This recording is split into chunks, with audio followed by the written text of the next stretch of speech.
নমস্কার বন্ধুরা, আজ আমরা কথা বলবো হিন্দু ধর্মের তিন মহান শক্তি ব্রহ্মা, বিষ্ণু ও শিব। তাদের আসল উৎপত্তি কোথা থেকে হয়েছে, সৃষ্টির আগে কি ছিল, বিশ্বজগৎ কিভাবে শুরু হয়েছিল, আর ত্রিমূর্তি কি সত্যি আলাদা দেবতা নাকি একই চেতনার তিন রূপ। চলুন আজ জানি ত্রিমূর্তির জন্মের রহস্য, তাই ভিডিওটি মনোযোগ দিয়ে দেখুন। পরব্রহ্ম মূল উৎস। শাস্ত্রের সবচেয়ে প্রাচীন ব্যাখ্যা বলছে সৃষ্টির আগে কিছুই ছিল না, না আলো, না অন্ধকার, না দিক, ছিল শুধু পরব্রহ্ম, এক অপরিমেয় নিরাকার নিঃশব্দ সত্তা। এই পরব্রহ্মের তিন শক্তি ছিল সৃষ্টি, রক্ষা, সংহার। এই তিন শক্তিই পরে রূপ নেই ব্রহ্মা, বিষ্ণু, শিব হিসেবে, অর্থাৎ তারা তিনজন আলাদা নন, একই সত্তার তিন প্রকাশ। বিষ্ণু পুরাণ অনুসারে সৃষ্টি। এবার আসুন শুনি বিষ্ণু পুরাণের কাহিনী। সৃষ্টির শুরুতে মহাশূন্য ছিল, শুধু মহাবিষ্ণু। তিনি গভীর যোগ নিদ্রায় ছিলেন। সময় পেরিয়ে এক সময় তার নিদ্রা ভাঙল। নিদ্রা ভাঙার পর তার নাভি থেকে বের হলো এক সোনার কমল ফুল। কমলটি ধীরে ধীরে উৎপন্ন হলো, আর সেই কমলের ওপর জন্ম নিলেন ব্রহ্মা, সৃষ্টির দেবতা। জন্মের পর ব্রহ্মা চারদিকে তাকিয়ে দেখলেন কিছুই নেই, শুধু অসীম অন্ধকার। তখন তিনি নিজেই ভাবলেন, আমি কে, আমাকে সৃষ্টি করা হয়েছে কেন? ঠিক তখনই মহাবিষ্ণু নিজেকে প্রকাশ করলেন ও বললেন, হে ব্রহ্মা, তুমি এ বিশ্ব সৃষ্টি করো। তোমার মাধ্যমে জীব প্রভৃতি গ্রহ নক্ষত্র সব জন্ম নেবে।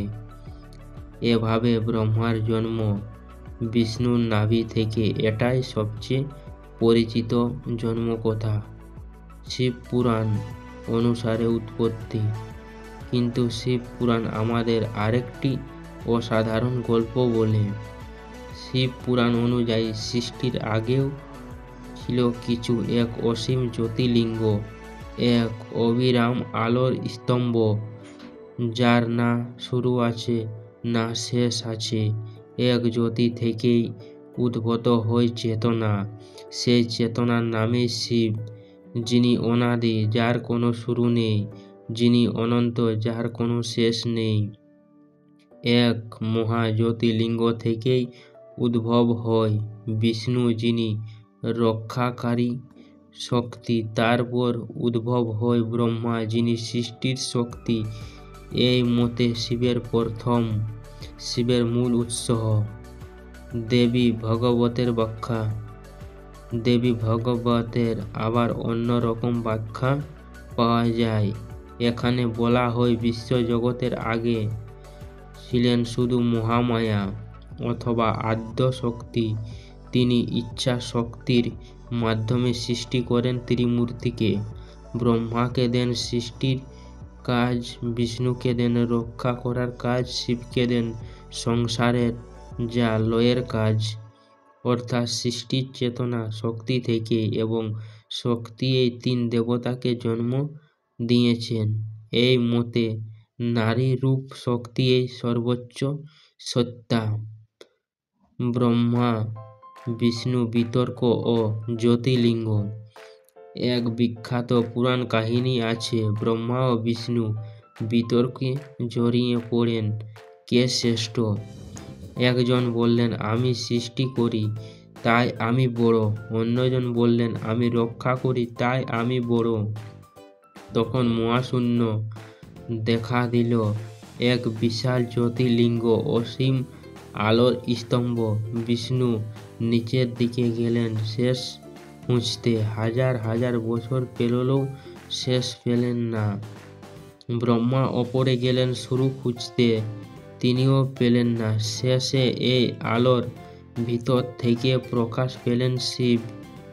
তিনি বললেন, এই আলোয় আমি, আমি অনন্ত, আমার কোনো শুরু নেই, কোনো শেষ নেই। সৃষ্টি আগে আমি ছিলাম, সৃষ্টির পরে থাকব।